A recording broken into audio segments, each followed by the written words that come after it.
Well, that brand new coolant flange that I fitted to this car that I was talking about in this car's last video, yeah, that started leaking.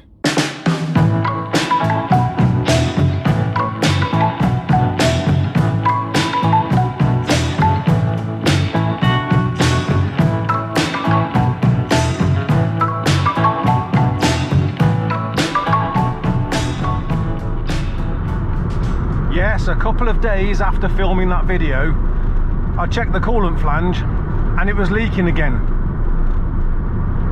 Do you know, I am used to doing work that goes unappreciated, and that's just not okay anymore with me. And I thought to myself, if this car doesn't start to appreciate the work that I'm putting in, well, I just might have to let it go.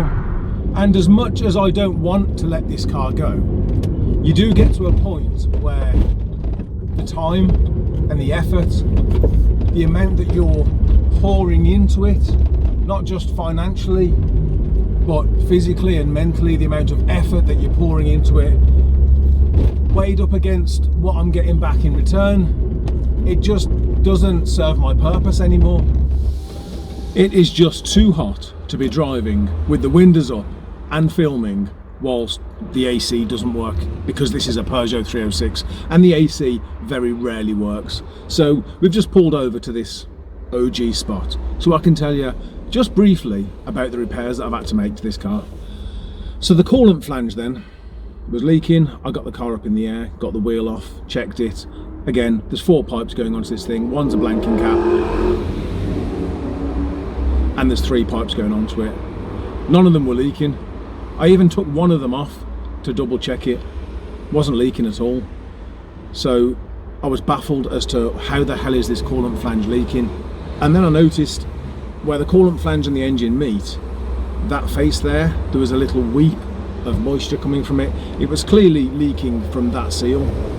So I took off the lower rad pipe which drained the coolant, unbolted the coolant flange, pushed it away from the engine block, changed the seal. I remember when I fitted it that the seal needed grease to hold it in place. Seemed a little bit small, so I've bought another one and I've fitted this second seal, put it all back together, refilled the coolant, and it leaked exactly the same again.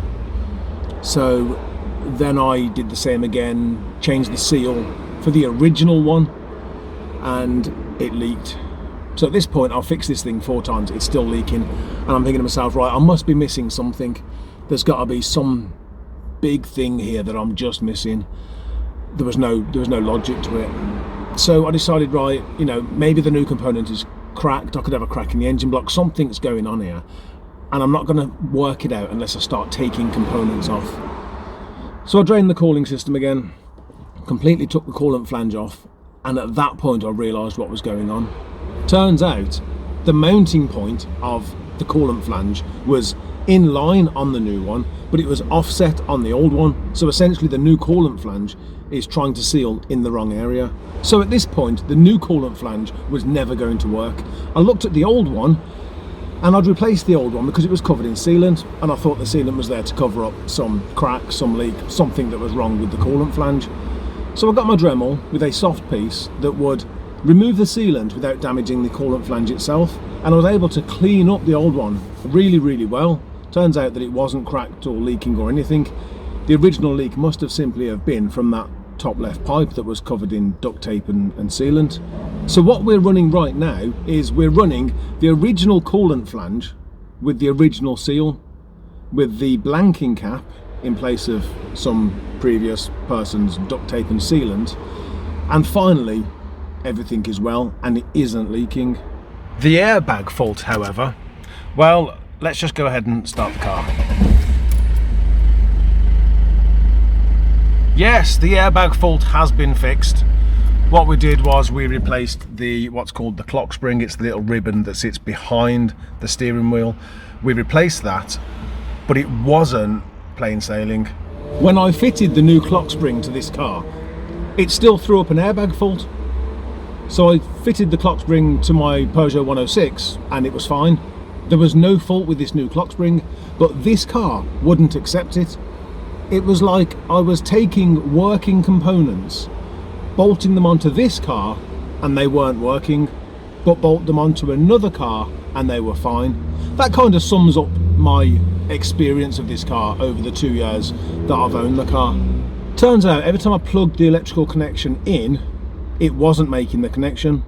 I dismantled the connector, took the pins out and plugged them in directly, and it worked, and it cleared the airbag fault.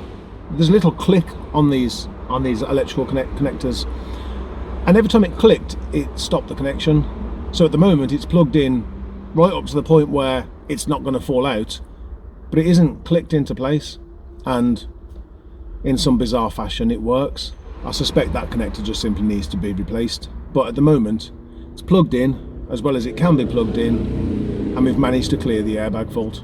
So the car is now finally ready for its MOT, which is just as well because it runs out today. Yes, the MOT runs out today. Today's the last day I can drive this car. It's actually booked in for test tomorrow. So let's fast forward to tomorrow, find out what happens.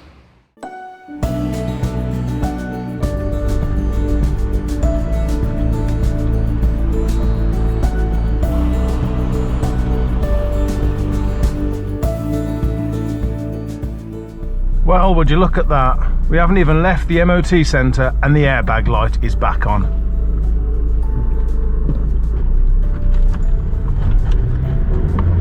Well, getting this car prepared for an MOT has once again been quite a long and difficult road. In fact, I was talking to a friend of mine only last week about this car, and I was saying that this car is like, I'm not a betting man, but you know those bets that you put on where you bet on multiple horses and they all have to win in order for you to win? I think it's called an accumulator. Well, that's what this car's been like, preparing it for an MOT. I had to fix that coolant leak because the car was just not drivable with that coolant leak the way it was. I had to do that, and afterwards hope that I could get a new airbag ribbon because they're difficult to come by. Spare parts for these cars are getting quite scarce now, but I needed to find one, which I did, and I ordered it, but then I had to wait for that to turn up before I could fit it and hope. Again, it was another bet. I was betting on the new airbag ribbon clearing the airbag fault, which it did eventually after we'd sorted out the problem with the connector. And all of that had to happen in good time because I still had to have enough time left at the end to get an MOT booked, hopefully by the 1st of August, because the MOT ran out on the 31st of July. So from the 1st of August, we wouldn't have been able to drive the car. Today is the 1st of August, and I managed to get an MOT booked in for today. He's been in and been tested, and he's passed. After all of that, it's like my accumulator came in somehow. Now I need to work out why the airbag fault has come back on 5 minutes after passing an MOT. It's probably going to be, again, to do with that airbag ribbon, or more specifically, it'll be that damn connector. And then after that, well, I really need to decide what I'm going to do with this car.